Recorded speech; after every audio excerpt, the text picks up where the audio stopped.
Asamblea en la carpintería. Hubo una vez en la carpintería una asamblea de herramientas para arreglar sus diferencias. Presidía la reunión el martillo. Al comenzar, la asamblea le pidió la dimisión. ¿Razón? Hacía demasiado ruido y se pasaba el tiempo golpeando. El martillo, a su vez, pidió que se retirara el tornillo. Había que darle muchas vueltas para que sirviera de algo. Ante este ataque, el tornillo pide la expulsión de la lija. Es muy áspera en su trato y siempre tiene fricciones con los demás. A su vez, esta pide que sea expulsado el metro.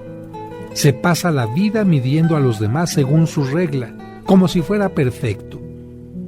En ese momento, entra el carpintero y se pone a trabajar con todos. Aquel día, concluyó un lujoso armario. Cuando se retiró el carpintero, continuó la asamblea de herramientas. Tomó la palabra el serrucho y dijo: «Señores, ha quedado demostrado que tenemos defectos, pero el carpintero trabaja con nuestras cualidades. Eso es lo que nos hace valiosos. Así que dejemos a un lado nuestros puntos débiles y concentrémonos en la utilidad de nuestros puntos fuertes». La asamblea encontró que el martillo era fuerte. El tornillo unía y daba consistencia. La lija era especial para quitar asperezas. Y observaron que el metro era preciso y exacto. Entonces se sintieron un equipo capaz de producir y hacer cosas de calidad. Y se sintieron orgullosos de sus fortalezas y de trabajar juntos.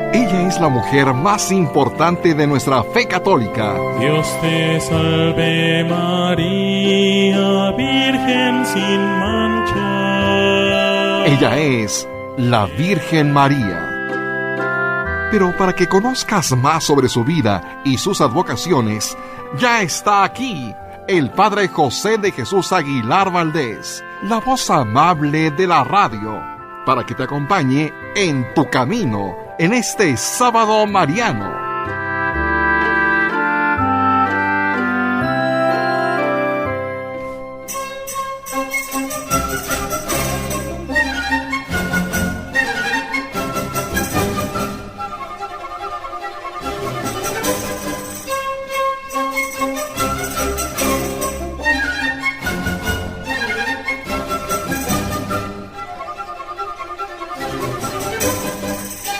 ¿Qué tal, amigas y amigos? Muy buenas tardes y bienvenidos a este programa En tu Camino, en este día que dedicamos a conocer más acerca de la cultura, la música, el arte y la espiritualidad que surgen de la devoción a la Virgen María y que por eso llamamos sábados marianos. Estos programas nos dan la oportunidad de adentrarnos en las tradiciones populares, las historias surgidas en diversas partes del mundo e incluso las leyendas que se transmiten de generación en generación en algunas poblaciones. Y una forma de acercarnos a todo esto ha sido el arte, porque nadie puede dudar que en todo el mundo hay manifestaciones artísticas surgidas de la fe mariana, desde pequeñas capillas hasta grandes santuarios o catedrales, desde las miniaturas pintadas sobre marfil hasta las esculturas monumentales o los grandes murales que llenan grandes espacios. A lo largo de este programa hemos hablado de imágenes tan queridas como la Virgen de Fátima, la de Lourdes, la de Guadalupe, la de San Juan de los Lagos, etc., haciendo hincapié que todas estas imágenes son solo diversas advocaciones o maneras de representarla, pero que siempre están hablando de una misma persona, la Virgen María, Madre de nuestro Señor Jesucristo, y que por lo tanto no debemos decir que existen muchas vírgenes, sino más bien, en forma correcta, que existen muchas y muy diversas formas de representarla. Pero antes de tocar el tema del día de hoy, que será muy interesante, quiero reconocer el trabajo de nuestro productor Sergio Enríquez Morín, de quien está en los controles, y también saludar a mis colaboradores del día de hoy. David Chávez, muy buenas tardes. Buenas tardes, Padre José, como siempre encantado de saludarlo, de participar en este programa y saludar a los amigos del auditorio. Y también Salvador Romero, diácono. Buenas tardes, Salvador. Muy buenas tardes, Padre José. Amigos, qué gusto estar con ustedes en estos sábados marianos. Y bueno, amigos, nuestro deseo es que tú conozcas en cada programa más sobre estas advocaciones, su origen, el significado de cada uno de sus elementos y muchas otras cosas más. Y con el deseo de responder a las inquietudes de nuestro querido auditorio, hoy en este programa vamos a hablar de las advocaciones de la Virgen María en la Iglesia Ortodoxa, porque ellos no tienen las mismas advocaciones o representaciones que en la Iglesia Católica, aunque nosotros sí tenemos algunas de las suyas. Pero para comenzar tenemos que decir en forma sencilla qué es la Iglesia Ortodoxa. Miren, podemos decir que la Iglesia Católica y la Iglesia Ortodoxa son dos partes de una única iglesia, la que Cristo vino a fundar, y esto nos tiene que quedar muy claro porque Cristo solo vino a fundar una sola iglesia, y por eso decimos que la católica y la ortodoxa son parte de la iglesia que fundó Cristo, a diferencia de muchísimas, cientos o miles que han sido fundadas por los hombres, como por ejemplo la iglesia de los mormones, la de los testigos de Jehová, los anglicanos, luteranos y muchas de las llamadas iglesias protestantes que no fueron fundadas por Cristo, y por eso no tienen la misma antigüedad que la iglesia católica, sino más bien son iglesias que surgieron a partir del siglo XVI, es decir, más de 1500 años después de la que Cristo fundó, y como consecuencia tampoco tienen los mismos dogmas. En los primeros 1000 años del cristianismo, la Iglesia Católica Ortodoxa y la Iglesia Católica Romana eran una sola iglesia. Debido a esto, ambas iglesias comparten muchas cosas en común.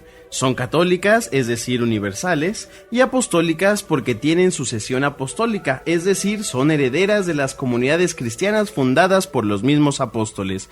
Y sobre todo, amamos con un cariño especial a la Virgen María, por lo que tanto en la Iglesia Católica como en la Ortodoxa tenemos muchas representaciones de ellas y de los santos. Sin embargo, aunque hay muchas cosas en común entre nosotros y los ortodoxos, existen diferencias que han ido aumentando en los años. En ese sentido, podemos decir que la Iglesia Católica y la Iglesia Ortodoxa tenemos y compartimos en general la misma fe. Y lo repito, compartimos la misma fe. Lo que nos hace distintos son más bien temas sobre la autoridad, la forma de celebrar los sacramentos y también el idioma. Por ejemplo, en el idioma, sus escritos y ritos pueden ser en griego o en el idioma de los rusos, el cirílico, además de otro idioma. En sus vestiduras son muy dados a utilizar capas con muchos dorados. También usan coronas y mucho incienso. Y es interesante saber que sus incensarios llevan cascabeles para que, además de perfumar con el incienso, propicien un sonido agradable. Generalmente los ministros ortodoxos se visten con túnicas o sotanas negras y usan también largas barbas y largas cabelleras. Algunos de sus ministros pueden estar casados, pero los obispos no. En lo que se refiere a la autoridad, los católicos reconocemos a un solo líder, el sucesor de San Pedro, a quien le llamamos sumo pontífice o papa, y sabemos que su sede, la sede a nivel mundial, está en Roma. Dicho de otra manera, nuestra cabeza es el papa que está en Roma. En cambio, los ortodoxos no reconocen una sola autoridad. Ellos piensan que hay una máxima autoridad por territorio, y a esa autoridad le llaman patriarca. El patriarca más importante a nivel de antigüedad fue el de Constantinopla, hoy Turquía. A este le siguen el de Grecia y el de Chipre, Alejandría en el norte de Egipto, el de Antioquía en Siria y el de Jerusalén. Años después surgió el de Moscú y también otros considerados más pequeños como el Patriarcado de Georgia, Polonia, Hungría Rumanía, Bulgaria, Albania y Serbia. Fíjense, amigos, que cada uno de estos lugares considera a su patriarca como el más importante del mundo, y entre ellos se consideran como semejantes, por lo tanto, no hay uno que funja como cabeza. Esto puede llevar a algunos problemas serios porque, en caso de que hubiera una discusión o diferencia entre algunos patriarcas, ¿quién fungiría como líder o mediador para saber quién está en lo correcto? En la Iglesia Católica no tenemos este problema porque, aunque cada obispo es la máxima autoridad en su territorio y el Papa reconoce esta autoridad, también en caso de algunas diferencias o mal comportamiento de un obispo, el Papa puede poner orden como cabeza de la Iglesia. Pues ya con estos elementos podemos decir que los apóstoles fueron como los primeros obispos de la Iglesia y que mientras iban predicando y formando nuevas comunidades, también iban dejando en cada una de ellas un obispo elegido y consagrado por ellos para que se encargara de mantener la unidad entre los fieles y que nadie cambiara lo enseñado por Cristo. Pues ya estamos avanzando sobre lo que es la Iglesia Ortodoxa y regresaremos en el siguiente corte para continuar hablando sobre las advocaciones de la Virgen María en esta iglesia. Regresamos enseguida, no le cambie. Hacemos una pausa y regresamos pronto para seguir escuchando el Sábado Mariano de En tu Camino. Seguramente tú como yo, en algún momento tenemos problemas de comunicación. ¿Cómo resolverlos? Hay algunas estrategias. Por eso, hoy te invito a que sigas el curso de comunicación. Te espero aquí. Recuerda, a partir del próximo lunes, el curso de comunicación, aquí en tu camino.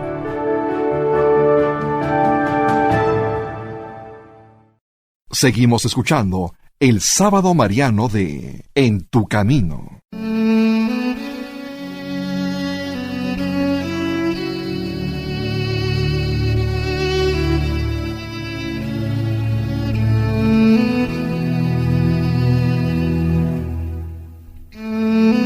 Dios te salve, Reina y Madre de Misericordia, vida, dulzura y esperanza nuestra. Dios te salve. A ti clamamos los desterrados hijos de Eva, a ti suspiramos gimiendo y llorando en este valle de lágrimas. Ea, pues, Señora, abogada nuestra, vuelve a nosotros tus ojos misericordiosos, y después de este destierro, muéstranos a Jesús, fruto bendito de tu vientre. Oh clemente, oh piadosa, oh dulce Virgen María, ruega por nosotros, Santa Madre de Dios, para que seamos dignos de alcanzar las promesas de nuestro Señor Jesucristo. Amén.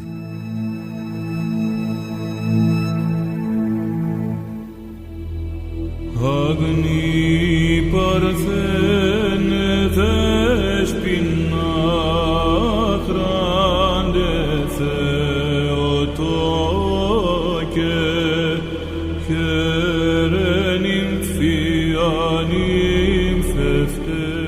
Muchas gracias por continuar con nosotros en este programa de Sábados Marianos en el que estamos platicando sobre las advocaciones de la Virgen María en la Iglesia Ortodoxa.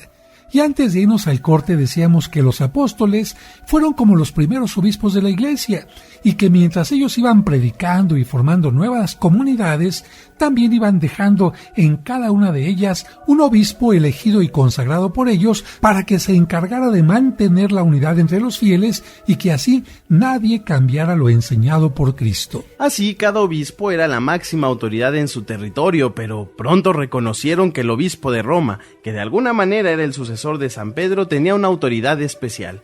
Por eso le comenzaron a llamar cariñosamente papá o papa. Sin embargo, con el paso del tiempo, un grupo de obispos no aceptaron esa autoridad y, tras varios desencuentros y conflictos, el 16 de julio de 1054, la Iglesia Ortodoxa y la Iglesia Católica tuvieron una separación que se conoce como el Cisma de Oriente y Occidente. Y seguramente alguno de nuestros radioescuchas se preguntará, ¿hay Iglesia Ortodoxa en México? Y la respuesta es sí. Y es que con motivo de ciertas persecuciones contra los cristianos, especialmente en Siria, algunos ortodoxos de Antioquía tuvieron que salir de ese país y viajaron al nuestro. Y a finales del siglo XIX, la Iglesia Ortodoxa Antioquena, es decir, derivada de la de Antioquía, inició sus actividades en México. ¿Y cuáles son las sedes de la Iglesia Ortodoxa en México? Pues miren, la comunidad ortodoxa de la Ciudad de México se concentra en la Catedral de San Jorge, ubicada en Tuxpan 30 en la colonia Roma Sur. En el Estado de México, la comunidad se reúne en la Catedral de San Pedro y San Pablo, ubicada en Huixquilucan, y también en el Monasterio de San Antonio el Grande, en el municipio de Jilotepec. Otros 2 lugares fuera del área metropolitana son la Parroquia de la Dormición de la Virgen en Mérida y la Misión Ortodoxa en Tijuana. Bueno, y otra pregunta que algunos radioescuchas suelen hacernos es que si los católicos tenemos a San Pedro como símbolo de nuestra Iglesia Apostólica, ¿a quién tienen los ortodoxos? Y respondemos diciendo que a San Andrés. Él es el santo patrono y cabeza de la Iglesia Ortodoxa, del mismo modo que San Pedro lo es de la Iglesia Católica Romana y San Marcos de la Iglesia Copta de Egipto. Recordemos que San Andrés, el hermano de San Pedro, fue el primer apóstol llamado por Jesús.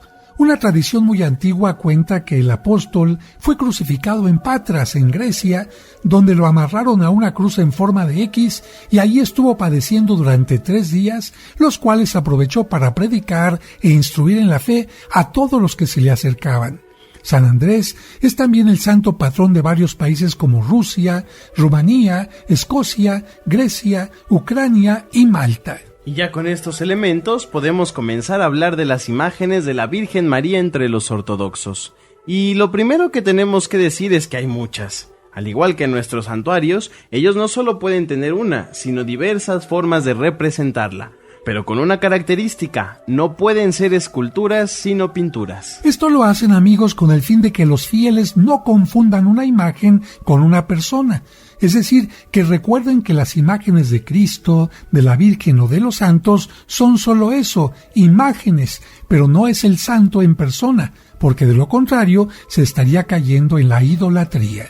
Así que amigos, si entramos en una iglesia ortodoxa, lo primero que notaremos es que no hay esculturas, solo pinturas. Y a estas pinturas ellos le llaman ícono o icono. Entre estas 2 palabras se usa más la de ícono, pero en realidad puede decirse de las 2 maneras porque ambas palabras derivan de la palabra griega eikon, que significa imagen. Por cierto que a partir del uso de las imágenes en las computadoras es que se empezó a utilizar más y más la palabra ícono para hablar de cualquier imagen. Así es, David, y fíjate que yo quisiera comentar algo. Nosotros lamentablemente en nuestra Iglesia Católica tenemos algunas imágenes muy feas. ¿Y sabes por qué? Pues porque las hacen por serie y a veces las hace una persona que no tiene ni el cariño ni la preparación adecuada para hacerlo. A diferencia de esto, cuando los ortodoxos hacen un ícono, no lo pueden hacer en serie como si fuera una fábrica en la que salen imágenes a diestra y siniestra, sino que tienen que hacer todo un protocolo, ya que se trata de una imagen que va a ser bendecida o consagrada con la finalidad de ayudarnos a acercarnos a Dios. La mayoría de los íconos son hechos por monjes, pero eso no impide que los pueda hacer otra persona.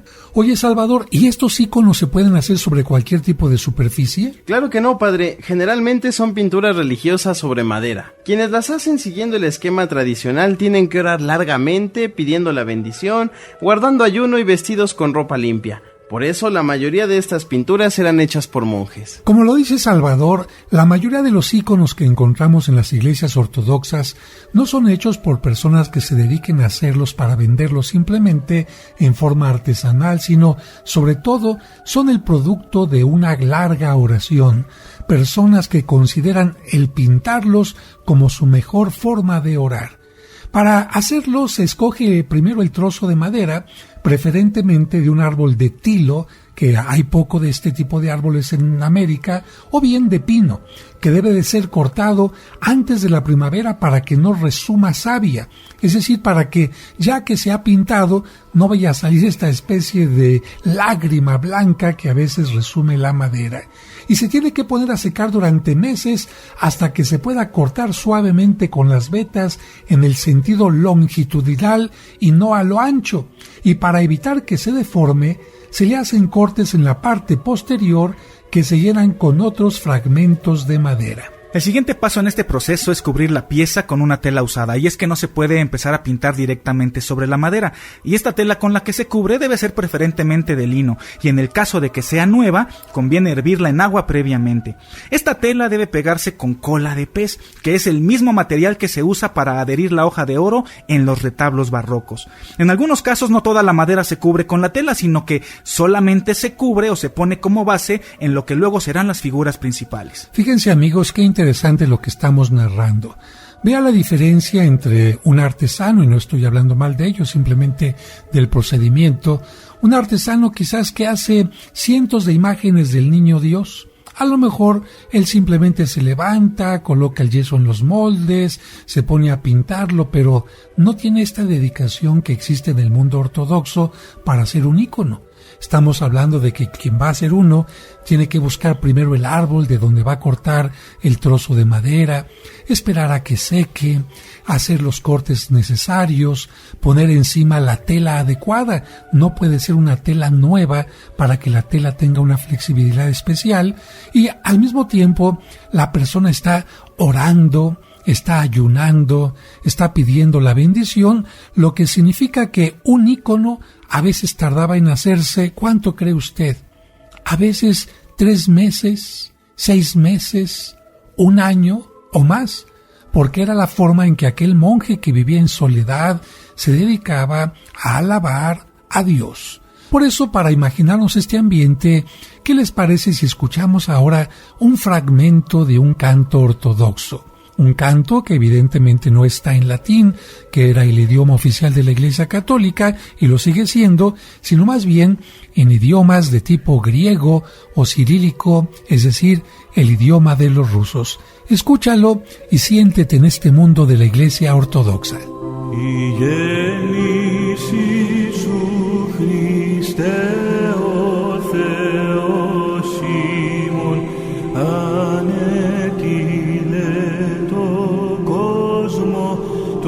Φώστο της γνώσεως, εν αυτή δαρπή της άστρης λατρεύοντες, υπό αστέρος εδιδάσκοντο, σε προσκύνην των ήλιων της δικαιοσύνης,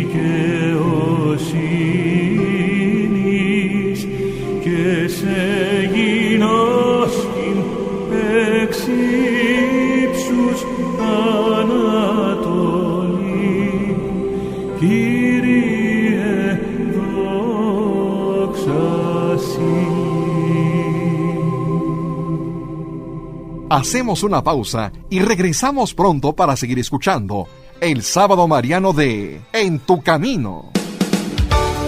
Conoce los lugares más importantes de la Tierra Santa y diferentes santuarios europeos sin salir de casa a través de los videos del Padre José. Al pasar por la pequeña puerta, los peregrinos pueden ver una losa de mármol que protege la piedra original donde estuvo el cuerpo de Cristo. Suscríbete a su canal de YouTube y ahí podrás aprender mucho sobre nuestra religión católica. Hoy quiero presentarles este libro que se llama Los Apócrifos y otros libros prohibidos. Encontrarás cuentos y explicaciones divertidas para los pequeños. ¿En cuántas de ellas caíste? En ninguna, padre. No les hice caso porque no quería caer en el mal. Podrás escuchar completos los cursos de autoestima y tanatología. Una persona que no se ama no podrá tener una fuerte y sana autoestima. Todos los domingos a las 9 de la mañana podremos celebrar juntos la Santa Misa. En el nombre del Padre, y del Hijo, y del Espíritu Santo. Amén. Amén. No esperes más. Busca su canal en YouTube como Padre José de Jesús Aguilar y suscríbete.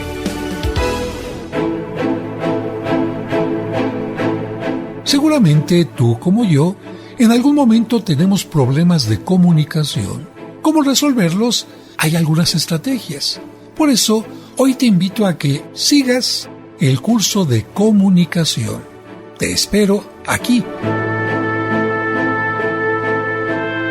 Recuerda, a partir del próximo lunes, El curso de comunicación, aquí en tu camino.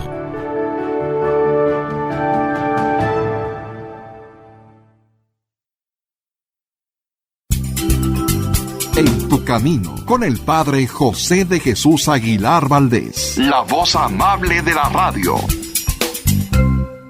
Seguimos escuchando el Sábado Mariano de En tu camino. Agni parthene despina grande Theotoke kerenim fianim fefte. Amigos, amigas, muchas gracias por continuar con nosotros en este programa de sábado. Y bueno, dejamos que escucharan un fragmento de cantos de tipo ortodoxo, y mientras los estábamos escuchando, David, yo recordaba nuestras peregrinaciones a Tierra Santa, porque tú sabes que la iglesia de la Natividad, donde está la cueva donde nació nuestro Señor Jesucristo, está en manos de los griegos ortodoxos, y cuando llegamos a este lugar, inmediatamente vemos diferencias con nuestra iglesia católica, ¿no? En primer lugar, las vestimentas de tipo negro. ¿Qué otro tipo de cosas, David? Efectivamente, padre, entrar a este tipo de templos es una experiencia totalmente diferente, porque aparte de que la iluminación es diferente, bueno, ver a estas personas vestidas de negro con largas barbas, unas especies de bonetes, todos están de la misma forma, unos grandes crucifijos en el pecho, los candelabros que dominan estos lugares, candelabros de aceite con cristales rojos, azules, las imágenes que, como decíamos, en la iglesia ortodoxa no se permiten las esculturas, entonces hay por todas partes en el templo, que esto de la iglesia de la Natividad, padre, es muy, muy, muy bonita, pero también recuerdo ahora la iglesia ortodoxa, el templo que tienen, como la tumba de la Virgen, que también es importante en esta zona de Jerusalén. Así es, el lugar que se conoce dentro del Monte de los Olivos como la tumba de la Virgen está en manos de la iglesia ortodoxa también, y ahí recuerdan el lugar donde supuestamente fue llevado el cuerpo de la Virgen María y donde subió a los cielos. Está lleno de íconos, y muchos de los que nos acompañan, de repente, David, nos hacen esta pregunta: oiga, ¿pero por qué los íconos están tan ennegrecidos, tan oscurecidos? Sí.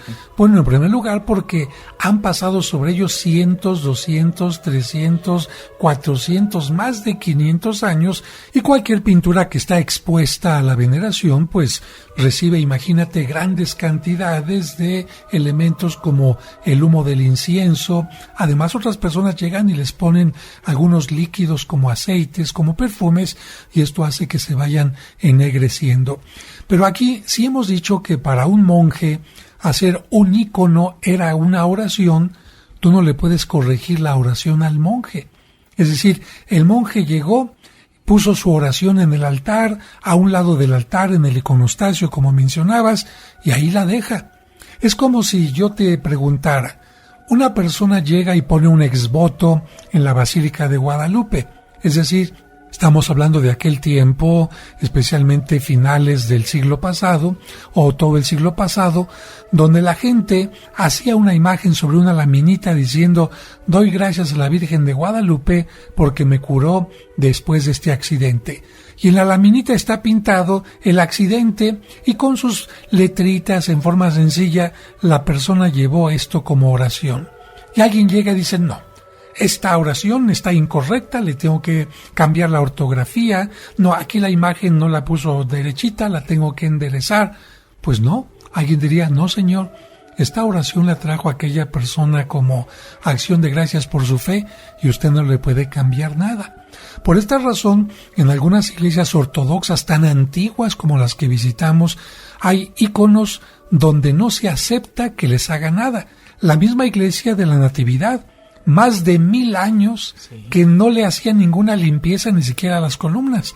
Por esa razón entrábamos, y ¿cómo estaba la columna? Totalmente ennegrecida, de todos los peregrinos que se recargan, el humo de las velas, pues todo el ambiente que pasa por ahí. Y ahora, en estos últimos años, hemos visitado la iglesia de la Natividad, donde finalmente los ortodoxos permitieron que se hiciera una limpieza, y caray, hasta las columnas que se veían negras estamos viendo que eran blancas, ¿no? Sí, efectivamente, y este ejemplo de los íconos, cómo se van deteriorando y que no les pueden hacer ningún cambio, lo vimos en el monasterio del Monte de la Cuarentena, padre, que también es Son lugares además que son muy cerrados, no tienen mucha ventilación, no tienen mucha iluminación y son visitados por muchísima gente que enciende veladoras, que enciende cirios y pues todo esto va contaminando el lugar. Así es, ellos, como le hemos dicho, utilizan mucho el incienso, pero en grandes cantidades.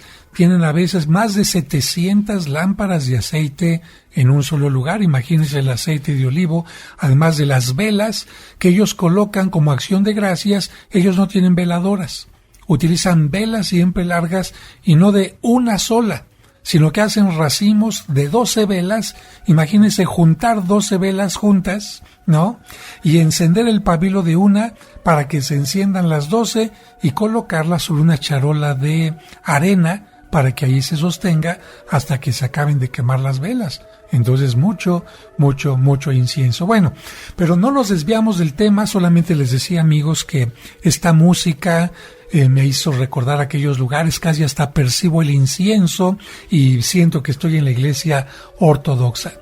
Así que estábamos hablando de cómo se prepara uno de estos íconos en la iglesia ortodoxa, con mucha oración, con mucho detenimiento.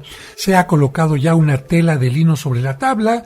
¿Y qué está pasando? Pues que ya está casi listo para pintar, pero antes hay que hacer algo con la tela. La tela se tiene que cubrir con una mezcla de tiza y cola que hoy se puede sustituir sin mayor problema por yeso. Así es lo que se conoce en el mundo de las artes plásticas como yeso o escayola. Ya tenemos esto, entonces el que está haciendo el ícono empieza a dibujar con una punta metálica, es decir, con un punzón, o bien con un pincel y pintura negra, solamente la silueta de la escena que ha elegido. Y aquí es muy importante, el monje o el pintor no se pone a pensar, a ver qué se me ocurre. No, todos los días, las semanas de oración que estuvo haciendo antes de este momento, fueron para que Dios le iluminara qué tipo de escena iba a hacer. Si alguna dedicada a San Juan Bautista, que es el santo más predilecto de los ortodoxos después de San Andrés, o de la Virgen, o algún pasaje de la vida de Cristo. Así que, ya teniendo esto en mente, empieza a pintar generalmente con pinturas de minerales disueltas en yema de huevo.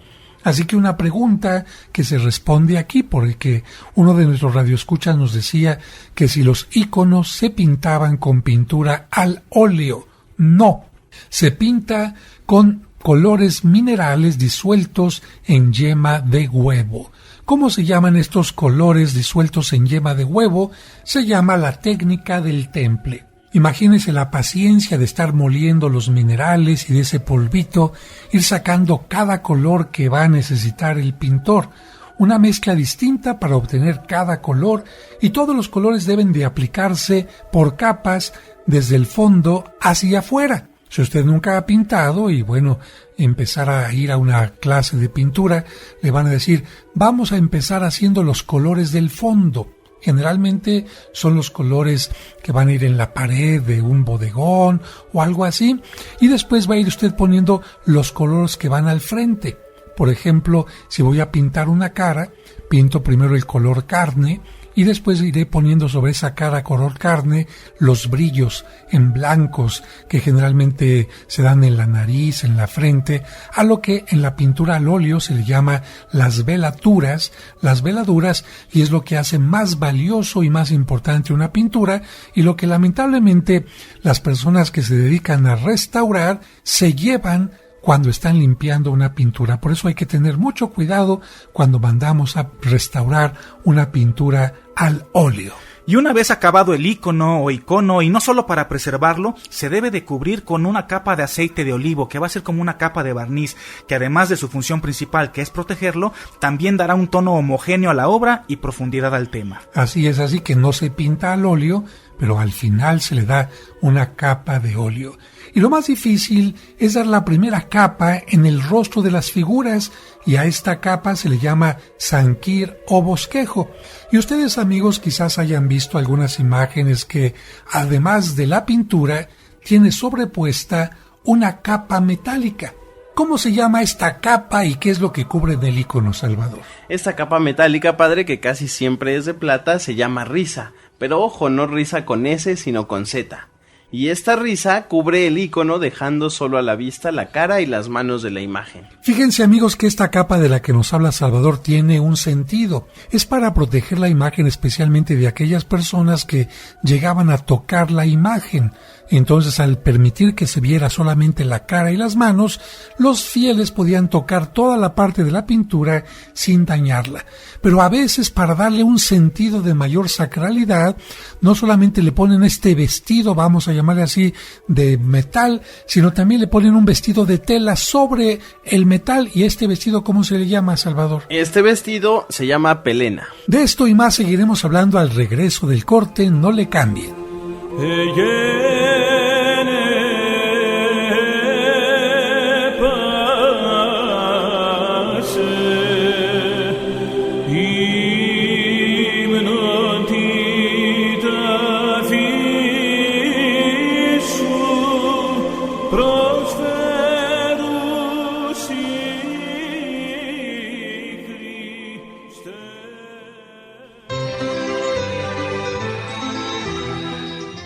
Hacemos una pausa y regresamos pronto para seguir escuchando el Sábado Mariano de En tu Camino.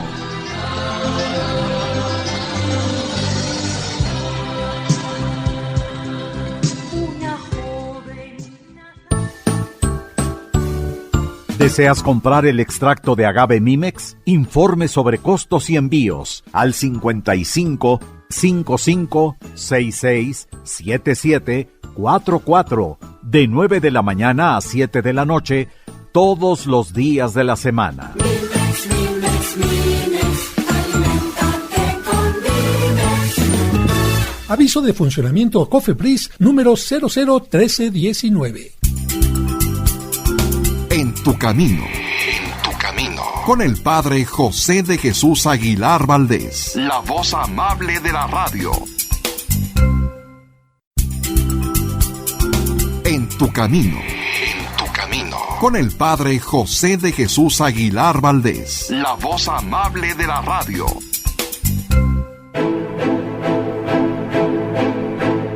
Seguramente tú como yo, en algún momento tenemos problemas de comunicación. ¿Cómo resolverlos? Hay algunas estrategias. Por eso, hoy te invito a que sigas el curso de comunicación. Te espero aquí. Recuerda, a partir del próximo lunes, el curso de comunicación, aquí en tu camino.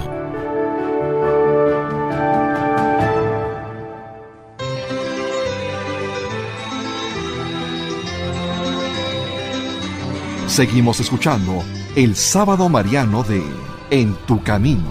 Agni parthene despina grande theotoke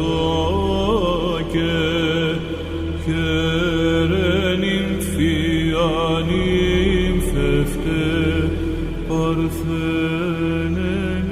Muchas gracias por continuar con nosotros en este programa de Sábados Marianos en que estamos hablando de María en la Iglesia Ortodoxa. Y de la misma manera en que acostumbramos nosotros en esta parte del mundo vestir a las esculturas de la Virgen de San Juan de los Lagos, de Zapopan, etc., pues allá tienen la costumbre de vestir sus pinturas a través de una capa de plata o encima de esta capa de plata todavía alguna vestimenta de tela. Fíjense, amigos, que el mejor pintor de íconos es Andrei Rublev, conocido también como Andrés Rublev, quien vivió en el siglo XIV y es considerado santo, ya que fue santificado, diríamos nosotros canonizado, en 1988 por la Iglesia Ortodoxa.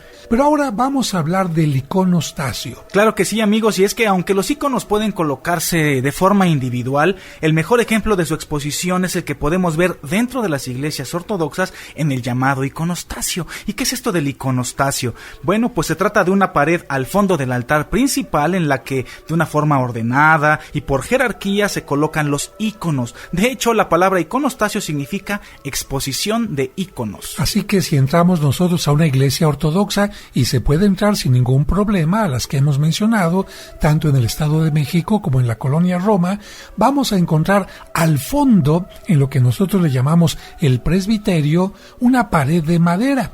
En el iconostasio hay 3 puertas que se abren o cierran en determinados momentos de la liturgia. La puerta central con 2 hojas, disculpen la comparación, sería como estas puertas de cantinita del viejo oeste que se abren de esa manera, recibe el nombre de Puerta Santa y solo puede pasar por ella el sacerdote, ya que en la liturgia ortodoxa de algunos lugares la consagración no puede ser vista por todo el pueblo. El sacerdote entra a lo más profundo y sale con el pan y el vino consagrados. En el arte occidental, es decir, en el arte católico especialmente, existen distintos esquemas para representar a la Virgen María, por ejemplo, como Inmaculada Concepción, como Divina Infantita, etc. En el arte ortodoxo hay 4 esquemas. ¿Cuáles son estos 4 esquemas, Salvador? Estos 4 esquemas por lo general están en griego y son Theotokos, Elousa, Odigitría, Platítera y Madre de Dios del signo u orante. Como lo ha dicho Salvador, Theotokos es una palabra griega que significa Madre de Dios, aunque literalmente la que dio a luz a Dios. Es el título que la Iglesia cristiana, la más antigua, le dio a María en el Concilio de Éfeso del año 431, reafirmando que María es la madre de Jesucristo, María es la madre del Hijo de Dios.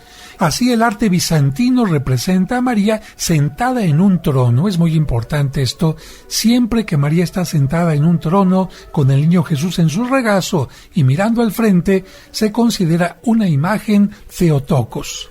Por otra parte, Eleusa significa en griego ternura. Y este tipo o esquema muestra en un abrazo la estrecha relación que existe entre Jesús y la Virgen María y el fuerte vínculo que los une como madre e hijo. La función de esta composición es mostrarle a los fieles que María se presenta también como madre de todos los cristianos. Se la conoce también con el nombre de Glicofilusa. Y esta imagen muchos la conocen e incluso la tienen en su casa, en la conocida imagen de la Virgen del Perpetuo Socorro, donde el niño está abrazando a la Virgen María. Faltaría que ella lo abrazara un poco más profundamente, pero por eso se le llama Virgen del Perpetuo Socorro, porque el niño aparece espantado y la Virgen María lo sostiene en sus brazos brindándole socorro. Esta es la imagen que más les gusta a los ortodoxos, porque qué mejor imagen de la Virgen María abrazando a su niño y el niño Dios acercando su cachete, su mejilla al de la Virgen María en una escena de un infinito amor. Y pasamos al siguiente esquema, que es la Virgen Odigitria, que significa la que muestra el camino. En este tipo de íconos se representa a María sosteniendo al niño Jesús en sus brazos y señalándolo con su mano para indicarle a los fieles que la verdad se encuentra en él. El niño sostiene en su mano un pergamino que indica las Sagradas Escrituras y específicamente el Evangelio de San Juan, donde se menciona la frase «Yo soy el camino, la verdad y la vida». Así que, en síntesis, la imagen de la Virgen señala al niño Jesús y Jesús se señala a sí mismo diciendo «Yo soy el camino, la verdad y la vida». Y vamos al siguiente esquema, Salvador. Platitera recuerda que la Virgen está hecha más allá del cielo. En este tema, la Virgen está pintada de frente en una actitud majestuosa y seria. Su hijo está sentado sobre su regazo, con las manos levantadas en señal de bendición. Un icono maravilloso, amigos, porque imagínense que el pintor está tratando de decir, esto que tú estás viendo es solamente una representación porque la Virgen María fue hecha más allá del cielo, en la voluntad de Dios, en el proyecto de Dios para salvar al mundo. Atención, este tipo de imágenes no está sentada en un trono, porque la única que está sentada en un trono es la Theotokos. Y un esquema que se deriva de este es el que se conoce como la Virgen del Signo, muy querida por los rusos. Es una imagen de la Virgen María, imagínate como el sacerdote que está haciendo la oración del Padre Nuestro con las manos extendidas, pero ella no está cargando al niño y sin embargo tiene al niño en su regazo. ¡Ah, caray! Si ella tiene las manos levantadas y el niño está en su regazo, entonces ¿cómo está? Imagínate que hay un círculo que pinta el pintor en el seno, en la parte central de la Virgen María, y en ese círculo está el niño Dios. Es decir, ella no lo está tocando, pero lo está presentando, como diciendo, ¿de dónde surgió este niño? De mi vientre. ¿Quién es la madre de este niño? Yo. Pero este niño es el signo de salvación y es el signo que me presenta a mí como la señal de que Él viene a salvar al mundo, porque la profecía decía que una virgen vendrá y dará a luz a un hijo, a ese hijo que será el Salvador del mundo. Pues amigos, estamos llegando al final de este programa y yo solamente quisiera algo. Que tengan un acercamiento a la Iglesia Ortodoxa, que quienes vivan allá por Huixquilucan visiten esta catedral que se ha inaugurado recientemente, cuando estaba el señor Chedraui, que en paz descanse, al frente de esta Iglesia Ortodoxa, no solo de México, sino también de América Latina, y que gocen de estos maravillosos íconos, o también aquí en la colonia Roma. Y antes de terminar este programa quisiera que escucháramos un tema griego. ¿Por qué, David? Porque de repente la gente dirá, pues yo me imagino a los ortodoxos así de negro, con sus barbas, con su incienso, totalmente serios, como que nunca sonríen, como que nunca tienen fiestas o bailes, y no es así. Hemos hablado de una parte de la Iglesia Ortodoxa, pero tienen también muchos momentos festivos de folclore, sea con cantos en ruso, cirílico, o bien también con cantos y bailes de tipo griego, en donde por cierto acostumbran mucho cuando hay una fiesta romper platos de barro. Cuando la gente está bailando y cantando, te llevan así como 20, 30, 40 platos de barro, y si te gusta el que está bailando, agarras el plato y ¡zas! Al suelo. Eso lo vive mucha gente que va a Atenas y de repente está en un restaurante y está cenando y ves que de la mesa de un lado empiezan a aventar un plato y otro, y dices, ya se peleó el señor con la señora. No, pero así es la costumbre. Te llevan un chorro de platos y si te gusta el festejo vas rompiendo uno y otro, y si la gente ve que hubo muchos platos rotos en un lugar, significa que tiraron literalmente la casa por la ventana. Estuvo bueno. Nos despedimos, Salvador, muchas gracias por haber estado con nosotros. Muchas gracias, Padre José. Amigos, que tengan excelente sábado. Muchísimas gracias, David. Gracias a usted, Padre. Amigos del auditorio, Salvador, que tengan excelente tarde de sábado. Y terminamos con este canto griego que se llama Opa Opa Tabutsuki. Que Dios les bendiga.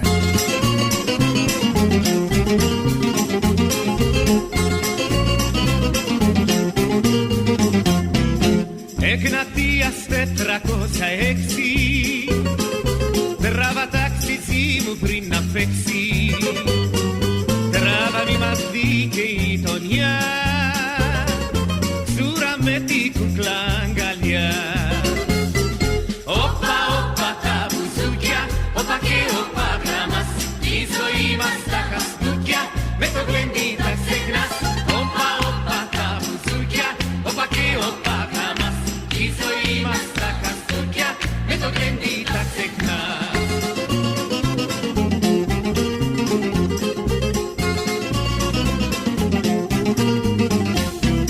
Ξύπνησε η Σαλονίκη πάλι, άρχισε σκληρή η βία πάλι. Όμως το κορίτσι μου κι εγώ άρχοντες θα νιώθουμε τη δυο. Όπα όπα τα μπουζούκια, όπα και όπα γράμμας η ζωή μας τα χαστούκια με το γλέντι θα ξεχνάς. Όπα όπα τα μπουζούκια, όπα και όπα γράμμας η ζωή μας τα χαστούκια με το γλέντι θα ξεχνάς.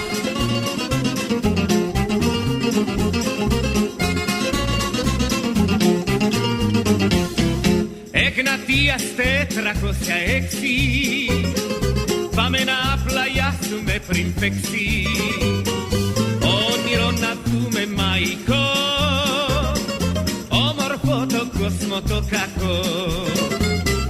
Όπα όπα τα μπουζούκια, όπα και όπα γράμμας η ζωή μας τα χαστούκια με το γλέντι θα ξεχνάς.